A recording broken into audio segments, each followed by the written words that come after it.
Toxin মানুষের identify করার 4টি বৈশিষ্ট্য আজ শেয়ার করব। নাম্বার 1, এরা কনস্ট্যান্ট নেগেটিভিটি ছড়ায়। যখনই এদের আশেপাশে যাবেন তখনই এরা কোনো মানুষের ক্রিটিসাইজ করবে অথবা কমপ্লেইন করবে অথবা খুঁত ধরবে। এমন খোঁচা মারা উদ্দেশ্যপ্রণীতভাবে মানুষকে ছোট করা, এ ধরনের বিষয়গুলো এরা কনস্ট্যান্টলি করতে থাকবে। এদের আশেপাশে গেলেই আপনি একটা নেগেটিভ ভাইব পাবেন।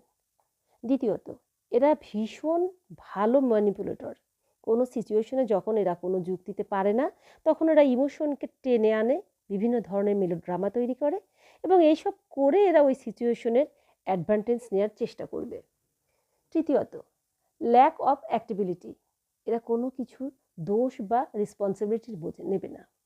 যখনই কোনো সমস্যা দেখবে, যখনই কোনো বিপদ বা রেসপন্সিবিলিটি নেওয়ার সময় হবে, তখন এরা পিছপা হবে এবং অন্য মানুষের উপর সিচুয়েশনের দায়ভার দিয়ে এরা গা বাঁচিয়ে চলবে।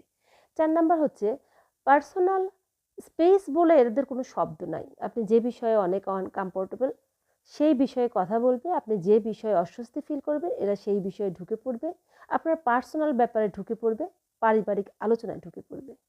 এদের থেকে যতটা সম্ভব দূরত্ব বজায় রাখুন। এদেরকে বন্ধু বা আপনজন ভাবার ভুল করেও করবেন না। যদি ভালো থাকতে চান এদেরকে অ্যাভয়েড করুন।